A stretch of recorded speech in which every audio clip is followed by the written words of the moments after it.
My name is Emma, and I always believed that family problems should be solved by talking. I was wrong. Sometimes, the problem isn't that your family doesn't understand you. Sometimes, they understand you perfectly. They simply don't care about your answer. It happened on a Sunday evening. My parents had invited me and my younger brother, Ryan, to dinner at their house. Nothing seemed unusual. My mother had cooked everyone's favorite meal. My father was sitting at the head of the table, reading something on his phone. Ryan was unusually quiet. I remember thinking that maybe something was wrong. I was 34 years old, married, and living in a 3-bedroom house that my husband, Mark, and I had purchased several years earlier. It wasn't a mansion. It wasn't a luxury property. But it was ours. We had worked hard for it. We paid the mortgage ourselves. We renovated the kitchen ourselves. And every room in that house represented years of sacrifice. Halfway through dinner, my mother suddenly put down her fork. She looked at everyone around the table. Then she said, "Your brother is moving into your house." I honestly thought she was joking. I laughed. Nobody else did. I looked at Ryan. He lowered his eyes. Then I looked at my father. He continued eating as if nothing unusual had been said. I turned back to my mother.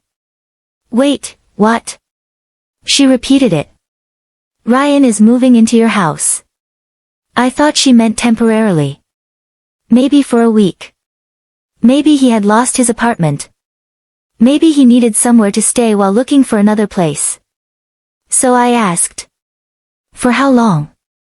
My mother shrugged. "Until he gets back on his feet." I looked at Ryan. "Did you lose your apartment?" He finally spoke. "My lease is ending." I nodded slowly. "Okay. And where are you planning to live?" He looked at me. "With you." There was silence around the table. I felt my face getting warm. Nobody had asked me. Nobody had asked Mark. Nobody had even called me before making the decision. My mother had simply announced it as if she were telling me what time dinner would be. I took a deep breath. "Mom, that's not how this works." She looked offended. "He's your brother." I knew that sentence was going to become the weapon they used against me. And I was right. I tried to stay calm. I looked at my mother. "I understand he's family." "Then what's the problem?" "The problem is that you decided someone was moving into my house without asking me." My mother shook her head. "You've become so difficult since you got married." My husband, Mark, had been quiet throughout dinner. He knew my family well enough to understand what was happening. Ryan had always been treated differently. He was 4 years younger than me, and growing up, my parents constantly made excuses for him. If I made a mistake, I was expected to learn from it. If Ryan made the same mistake, he was told that everyone deserved a second chance. When I went to college, I worked part-time to pay for some of my expenses. Ryan's tuition was mostly covered by my parents. When I bought my first car, I saved for 2 years. Ryan received a car from our parents. I never complained. I told myself that every family was different. But now they were asking me to give him something much bigger. My home. My mother continued. "Ryan doesn't need much. He'll stay in the guest room." I almost laughed. "The guest room isn't available." She looked confused. "What do you mean?" "Mark's parents are visiting next month. We're using it for them." My mother waved her hand. "That's temporary." "So is Ryan." "Exactly." I looked at my father. "Do you agree with this?" He finally looked up. "Your mother thinks it's the best solution." That wasn't an answer. I looked at Ryan. "Why didn't you call me?" He shrugged. "I figured Mom would talk to you." That sentence told me everything. He knew exactly what was happening. He had allowed our mother to make the announcement because he knew I would have difficulty saying no to her. My mother leaned toward me. Emma, we're not asking you to do anything terrible. I said quietly. You're asking me to let another adult move into my home. Your brother. That doesn't change the answer. My mother's expression hardened. You've always been selfish. That word hurt. Not because I believed it, but because I had spent my entire life trying not to be. I looked at Mark. He gently touched my hand under the table. Then he whispered, "Don't agree to anything tonight." I nodded. I looked at my mother. "I'm not saying yes." She smiled. "You'll change your mind." That was when I realized something. They weren't asking for permission. They were expecting surrender. 2 days after our family dinner, I was making coffee before work when my phone rang. It was Mom. That wasn't unusual, but something about the way she said my name made my stomach tighten. "Sarah, do you have a minute?" "Of course." She sighed before speaking again. "I talked to Emily." I leaned against the kitchen counter, hoping she was about to tell me everything had been a misunderstanding. Instead, there was a long, uncomfortable silence. "What did she say?" I asked. Mom hesitated. "She still wants you to come." I blinked. "Okay. But..." There it was. That one word. But. She said there still isn't a seat available. I frowned. What does that even mean? Mom lowered her voice. She said someone might leave after they finish eating. I stared out my apartment window, trying to process what she was saying.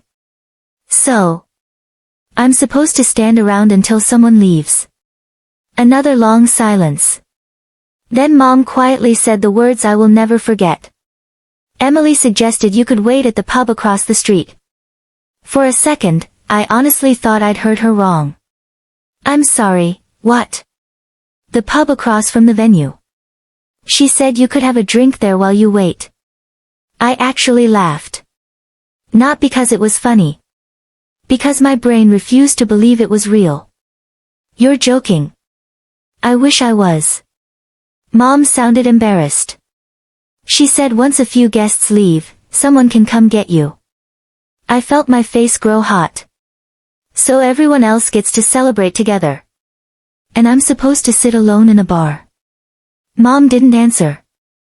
I already knew why. Because there wasn't a good answer. I walked into my living room, trying to calm myself down. Did she really say that? Yes. Word for word. Mom sighed again. She said the pub isn't very nice. But it would only be for an hour or two. That made it even worse. She knew it wasn't a nice place. She knew exactly what she was asking me to do. I remembered the pub immediately. Old wooden sign. Sticky tables. A place where construction workers stopped after long shifts. Nothing wrong with that. But it certainly wasn't somewhere you'd send your own sister while the rest of the family celebrated a baby shower. I rubbed my forehead. Mom. Why me? Why not ask one of Jason's coworkers? Another pause. This one lasted even longer. Finally. Mom answered. Because Jason really wants them there. I closed my eyes. There it was. The truth. I wasn't being replaced by family. I was being replaced by coworkers. People Emily had known for less than 2 years were apparently more important than the sister who had spent months helping prepare for this baby. I couldn't believe it. How many coworkers are coming? I think 8. 8? Yes. So she couldn't tell one of them there wasn't enough room? Mom spoke carefully. She said Jason's promotion depends on maintaining good relationships. I almost laughed again. So my relationship with my own sister matters less than Jason trying to impress his boss. Mom didn't disagree. Instead, she quietly said, I know this isn't fair. That sentence hurt more than anything else. Because it confirmed she knew exactly how wrong it was. I sat down on my couch. Did Emily even seem upset about this? Mom hesitated. Not really. She kept saying she was sure you'd understand. Understand? She expected me to understand why I was being treated like an optional guest at my own sister's baby shower. I thought about every weekend I'd spent painting walls. Every meal I'd cooked. Every box I'd carried upstairs. Every late-night phone call where I'd listened to her cry about morning sickness and anxiety. Apparently, none of it mattered. To Emily, I wasn't family. I was convenient. Useful. Easy to take for granted. I took a deep breath. Mom. I'm not doing it. I will not sit in some dirty pub waiting for permission to attend my own sister's baby shower. I have too much self-respect for that. Mom didn't argue. She simply whispered.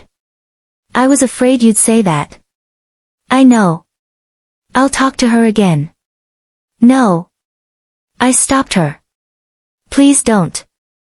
If Emily really thinks this is acceptable, nothing you say is going to change who she is. After we hung up, I sat in silence for nearly an hour. I kept hoping my phone would ring. That Emily would call.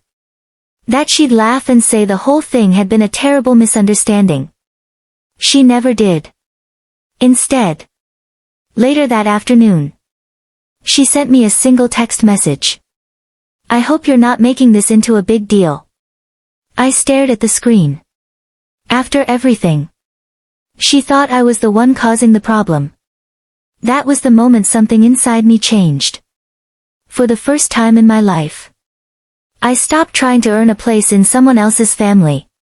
Because if my own sister believed I belonged across the street instead of beside her, maybe I didn't belong there at all. Emily's text stayed on my screen for a long time. I hope you're not making this into a big deal. I read it over and over, trying to figure out if I was somehow misunderstanding her. But there was nothing to misunderstand. Not once had she apologized. Not once had she said she wished things were different. Instead, she acted as if I was being unreasonable for expecting a chair at my own sister's baby shower. I typed at least 5 different replies. Then I deleted every single one. Finally, I sent just one sentence. I'm not angry that there's no seat. I'm hurt that you thought I belonged in a pub instead of with my family. She didn't answer. That silence told me everything. For the next 3 days, we didn't speak. Mom called twice, hoping I'd change my mind. I just don't want this to become something everyone talks about, she said. I don't either, I replied. But pretending nothing happened won't fix it. Dad called the next evening. My father wasn't a very emotional man. He usually stayed out of family arguments. So when I saw his name on my phone, I knew Mom had probably asked him to talk to me. Hey, sweetheart. Hi, Dad. He cleared his throat. I heard about the baby shower. Yeah. There was an awkward pause. I know your feelings are hurt. My feelings aren't just hurt, Dad. I'm being treated like an extra. He sighed. I understand. No. I don't think you do. If this happened to Emily, would anyone tell her to wait in a bar until someone finished eating? He didn't answer. Because we both knew the truth. Of course they wouldn't. If Emily had been excluded from someone else's celebration, our parents would have defended her immediately. But when it happened to me, everyone wanted me to be the bigger person. Dad finally spoke. I just don't want this to damage your relationship forever. I looked around my apartment. There were still baby gifts sitting in my dining room. A stroller. A diaper bag. A handmade baby blanket I'd spent weeks knitting while watching television at night. I'd poured my heart into those gifts. Not because anyone expected me to. Because I loved my future niece or nephew already. I don't think I'm the one damaging the relationship, I said quietly. Dad didn't argue. After we hung up, I walked over to the pile of wrapped presents. For the first time, I wondered if I should even bring them. Would Emily even notice if I wasn't there? Or was she only expecting the gifts? The following afternoon, my cousin Rachel called. I have to ask you something. Sure. Are you really not coming Saturday? I don't think so. There was genuine confusion in her voice. Emily told everyone you were working. I frowned. What? She said your boss wouldn't give you the day off. I almost laughed. I never said that. You didn't? No. I took the day off weeks ago. Rachel became very quiet. So, that's not why you're missing it? No. I wasn't invited. Another long silence. Finally, Rachel whispered. Wait. What do you mean you weren't invited? I realized then that nobody knew the truth. Emily had already created her own version of the story. Everyone believed I'd chosen work over family. No one knew she'd chosen coworkers over her own sister. Rachel sounded upset. Sarah. Are you serious? I wish I wasn't. I told her everything. The missing invitation. The messages. The phone call from Mom. The suggestion that I wait across the street until a seat became available. Rachel couldn't believe it. She actually said that? Yes. Oh my God. I thought there had to be another reason. So did I. She apologized several times, even though none of it was her fault. Before hanging up, she said something that stuck with me. You know this is going to come out eventually. I know. I don't want it to. But people are going to ask questions. That night, I barely slept. Saturday morning arrived faster than I expected. The baby shower was scheduled to begin at 1 o'clock. Around 10, Mom sent me a message. There's still time if you change your mind. I stared at it for a while before replying. I love you, Mom. But I'm not sitting in a pub waiting to be invited into my own family. She responded with a simple heart emoji. Nothing more. At exactly 12:30, I watched from my apartment window as rain began falling outside. For a brief moment, I wondered what everyone was doing. Were they decorating? Taking pictures? Laughing together? I pushed the thought away. Instead, I made myself a cup of coffee, curled up on the couch with a book, and tried to convince myself I had made the right decision. I had no idea that less than 2 hours later, my phone would start ringing non-stop. And the secret Emily had worked so hard to hide would finally be exposed. At exactly 2:17 p.m., my phone buzzed. I glanced at the screen. It was my Aunt Linda. That was strange.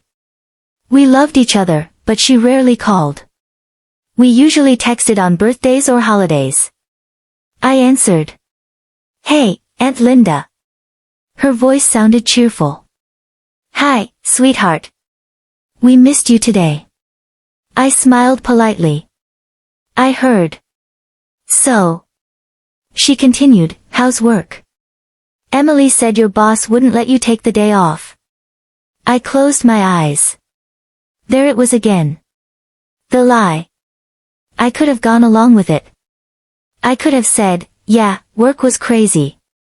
The conversation would have ended there. Nobody would have known what really happened. Emily's perfect day would have stayed perfect. But then I remembered every hour I'd spent helping her. Every favor. Every promise. Every time she'd thanked me and told me she couldn't do this without me. And somehow, I still wasn't important enough to deserve a chair. I took a slow breath.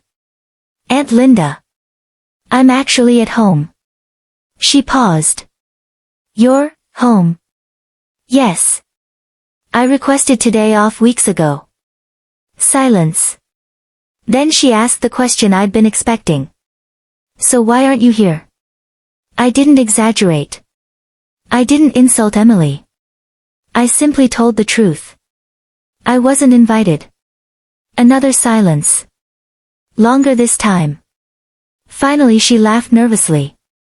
Oh, stop teasing. I'm serious. But Emily said. I know what she said. I never had to work today. I wasn't invited because there wasn't enough room.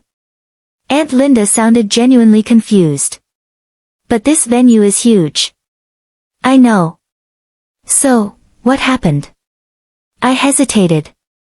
Then I quietly answered. Jason's coworkers took the remaining seats. She gasped. What? And when I asked where I was supposed to sit, I swallowed. They suggested I wait at the pub across the street until someone left. For several seconds. Neither of us spoke. Then I heard her whisper. Oh my God. I thought she was joking when she mentioned someone waiting outside. What do you mean? I overheard Emily talking to one of her friends earlier. I assumed she meant a caterer. No. It was me. Before I could respond, Aunt Linda suddenly said. Don't hang up. I heard movement. Voices. A chair scraping across the floor. Then muffled conversations. She'd walked back into the baby shower. A minute later. She returned. Sarah. People are asking where you are. What did you tell them? The truth. I leaned back on my couch. I didn't want anyone embarrassed. I just answered your question. Within 15 minutes. My phone started vibrating non-stop. First Rachel. Then Uncle Mark. Then my cousin Olivia. Then another aunt. Every single person asked the same question. Is it true? I answered exactly the same way every time. No anger. No drama. Just facts. I wasn't invited because there wasn't enough room. I was told to wait across the street. Nothing more. Apparently. The atmosphere inside the event hall changed almost immediately. Rachel later told me what happened. At first, people thought there had been some misunderstanding. Then they realized everyone had been given a different explanation. Some guests had been told I was working. Others believed I was sick. A few thought I'd chosen not to attend because we weren't close anymore. The stories didn't match. People started comparing notes. Eventually, someone asked Emily directly. Why isn't Sarah here? Emily smiled. She's busy. Then Aunt Linda spoke up. No. She's at home. The room reportedly went completely silent. Emily's smile disappeared. What do you mean? I just spoke to her. She said she wasn't invited. Jason immediately interrupted. That's not what happened. But by then, the questions had already started. If there wasn't room, why were Jason's coworkers here? Why didn't one of them give up a seat? Why was Sarah told to wait in a pub? No. 3 days later, Daniel's family arrived at the cruise terminal. They expected to board. They had luggage packed. They had made reservations. They were excited. But the payment method had been frozen. The cruise company required confirmation of the charges. Daniel called me repeatedly. I didn't answer. He left voicemail after voicemail. At first, he begged. Then he threatened. Then he became angry. Finally, he said, if you don't fix this, our marriage is over. I listened to that message twice. Then I deleted it. The cruise was eventually cancelled or rebooked depending on which portions could be refunded. Some money was recovered. Some wasn't. But for me, the most important thing wasn't the money. It was what happened afterward. Daniel came home furious. He accused me of humiliating him. I asked him one question. Did you think about me when you booked the trip? He said nothing. Did you think about me when you used my card? Silence. Did you think about me when I was in the hospital? Still nothing. Then he finally said, I thought you'd understand. I looked at him. Understand what? That I needed a break. I almost cried. Not because I felt sorry for him. Because I finally understood how differently we saw our marriage. For me, marriage meant partnership. For Daniel, apparently, it meant access. Access to my money. My credit. My trust. My patience. My forgiveness. He had assumed that because I loved him, I would eventually accept anything. He was wrong. I spent the next few weeks reviewing every financial document. I found more questionable transactions. Some were small. Some were large. But together, they told a story. Daniel had been living beyond what we could comfortably afford. He had been trying to impress his family. He had been hiding debt. And he had been using my credit to maintain an image. The luxury cruise wasn't the beginning. It was simply the moment I finally saw the pattern. One evening, Emily came over. She looked at all the paperwork spread across my dining table. Are you going to leave him? I didn't answer immediately. I looked around the house. There were 11 years of memories everywhere. Photographs. Furniture we had chosen together. Wedding pictures. Vacations. Birthday cards. I wanted to believe those memories were still real. But I couldn't ignore what was happening now. Finally, I said, I don't know if I can stay with someone I can't trust. Emily reached across the table and held my hand. You don't have to decide tonight. And she was right. I didn't. But I knew one thing. The woman who had entered that hospital believing everything was fine was gone. Something inside me had changed.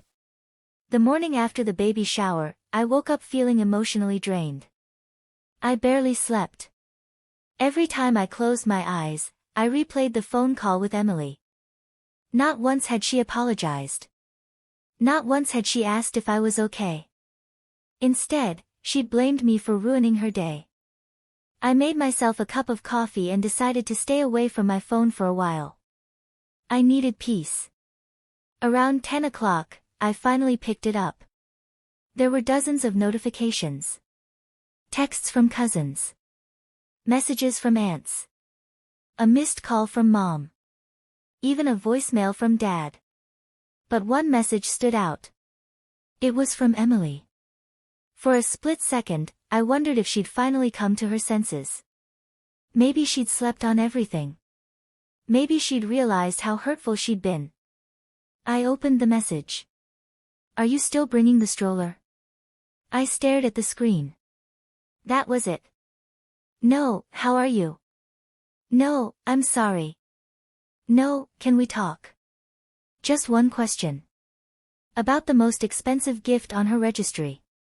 I couldn't believe it. A few seconds later, another message appeared. I need to know because the store says it's almost sold out.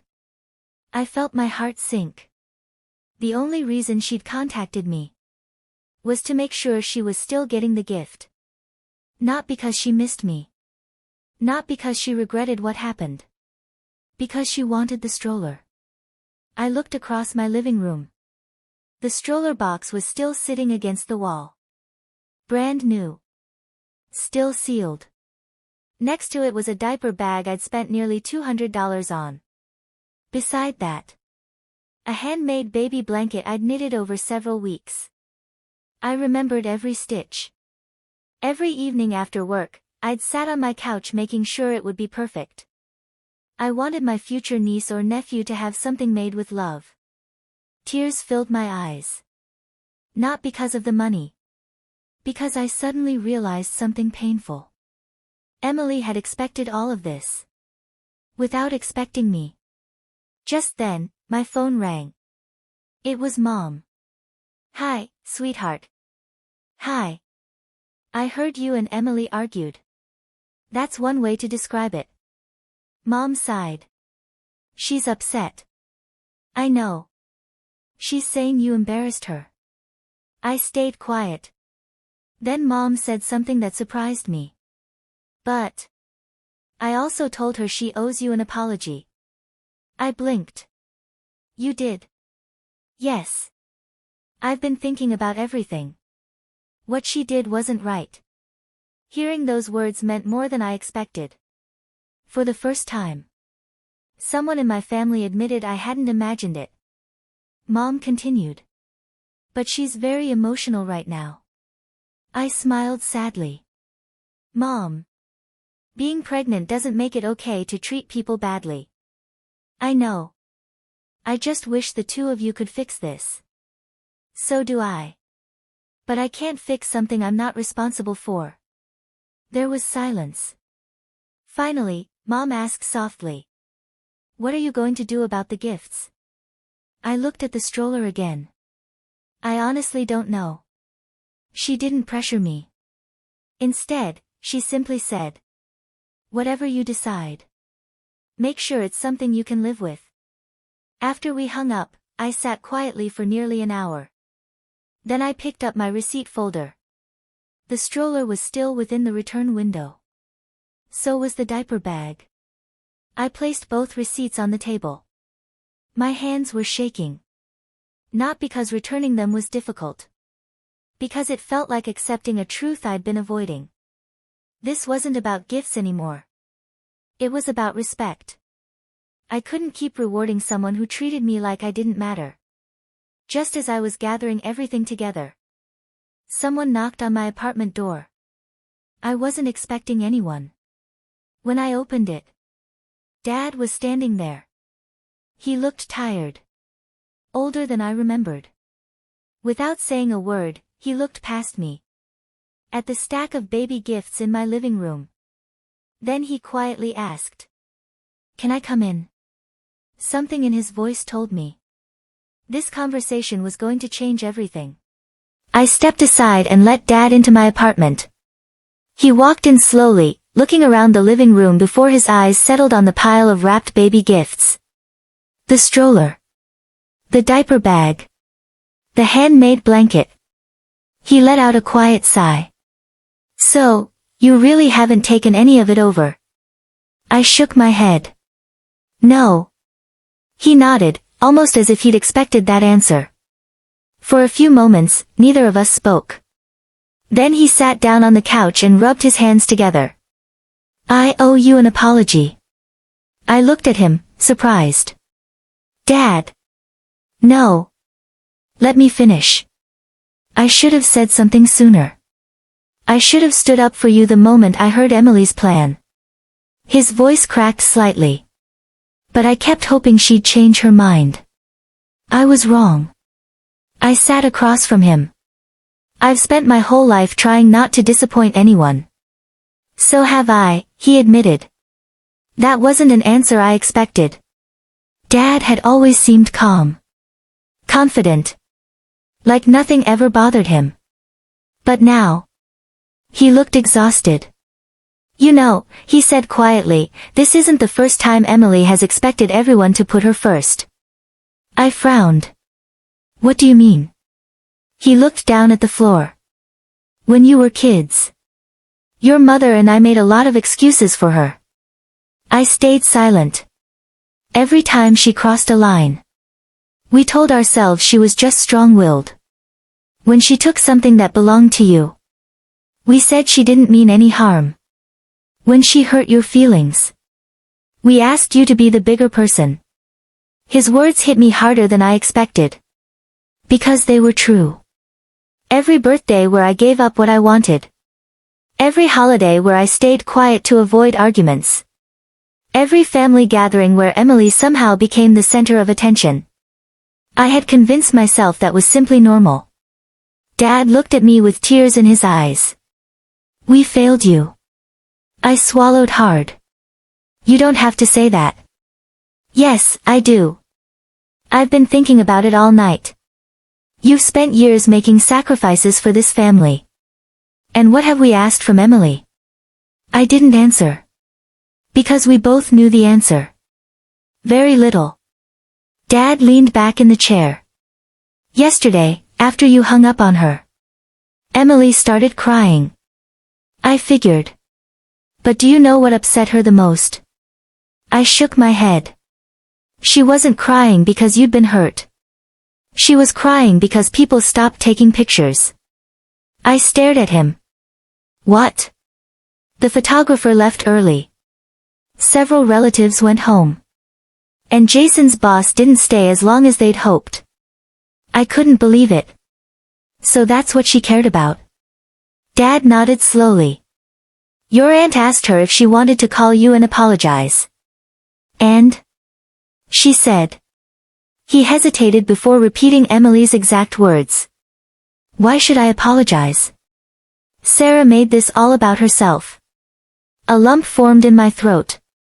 Even after everything. She still couldn't see what she'd done.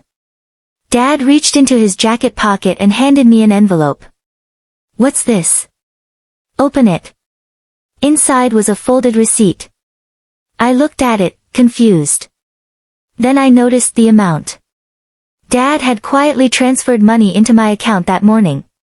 It matched almost exactly what I'd spent on the stroller and diaper bag. Dad. I can't take this. Yes, you can. It's not for the gifts. It's... A year later, Ryan was completely independent. He had a stable job. He had paid off several of his debts. And he had started saving money. One Saturday, he came over for dinner. He stood in the doorway and looked around. Remember when Mom tried to move me in here? I laughed. How could I forget? He smiled. I was actually angry with you. I know. I thought you were choosing your house over me. I looked at him. I was protecting our relationship. He nodded. I understand that now. We ate dinner together. It felt normal. Peaceful. And I realized something important. The house had never really been the issue. The real issue was entitlement. My family had convinced themselves that because we were related, my boundaries didn't matter. They believed family gave them automatic access. But family should mean support. Not ownership. That experience also changed the way I treated others. When a friend asked me for help, I stopped immediately saying yes. I asked questions. What do you need? How can I help? What is your plan? What part are you willing to handle yourself? Sometimes I helped financially. Sometimes I helped with advice. Sometimes I simply listened. And sometimes I said no. But I no longer believed that saying no made me a bad person. My mother and I slowly repaired our relationship. It took time. She had to accept that I was an adult. I had to accept that she might never completely understand my decisions. But we found a new way to communicate. One evening, she came to my house. She looked at the new locks on the front door. Then she smiled. I suppose you really changed those. I laughed. Yes. She nodded. I deserved that. I didn't say anything. She hugged me. And for the first time in a long time, the hug didn't feel like an obligation. It felt like forgiveness. Not because everything was forgotten. But because we had finally learned where the boundaries were.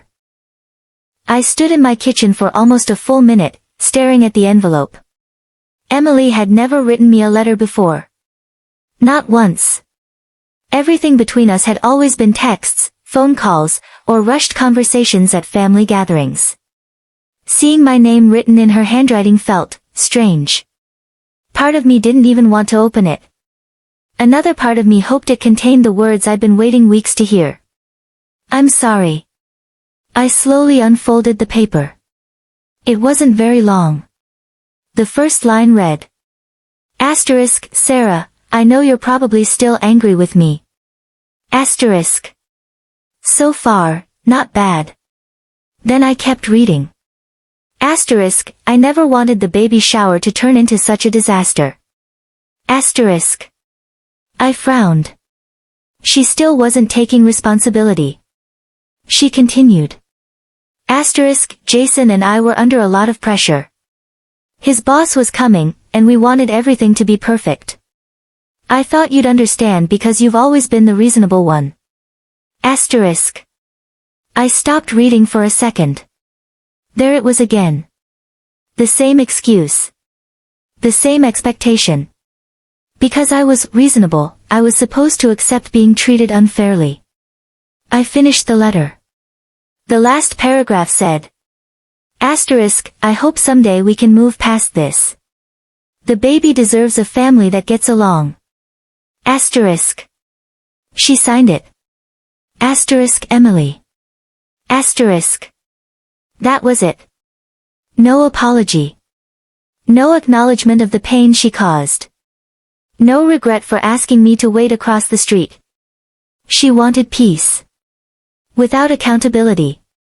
I folded the letter and placed it back in the envelope. For the first time since everything happened. I didn't cry. Instead, I felt calm. That evening, I decided to write back. Not because I wanted another argument. But because I wanted to close this chapter honestly. I wrote. Emily. Asterisk, I never wanted your baby shower to become a family scandal. Asterisk. Asterisk, I wanted to celebrate with you. Asterisk. Asterisk, I painted the nursery because I loved you. Asterisk. Asterisk, I bought gifts because I was excited to become an aunt. Asterisk. Asterisk, I showed up every time you needed help because I believed we were rebuilding our relationship. Asterisk. But when you chose coworkers over your own sister. Asterisk, you didn't just take away a seat. Asterisk. Asterisk, you showed me where I stood in your life. Asterisk. I paused for a moment before writing the final paragraph. Asterisk, if you ever truly understand why that hurt me and you're willing to take responsibility, I'll be willing to have a conversation. Asterisk. Asterisk, until then, I need distance, not because I hate you, but because I finally respect myself. Asterisk. I signed my name. Folded the letter.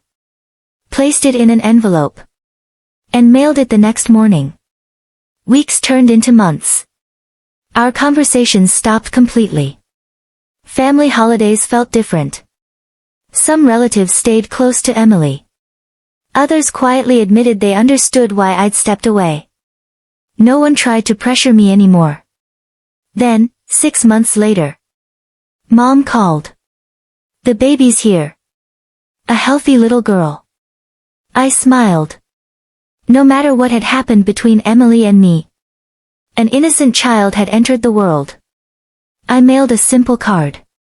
Inside, I wrote only one sentence. Asterisk, I hope she grows up always knowing what it feels like to be chosen by the people who love her. Asterisk. There was no money. No expensive gifts. Just sincere wishes. About a year later, I heard from Rachel that Emily had changed. Becoming a mother had forced her to see relationships differently. She'd started apologizing to several people she'd hurt over the years. One afternoon, my phone rang. Emily. This time. Her voice sounded completely different. Quiet. Nervous.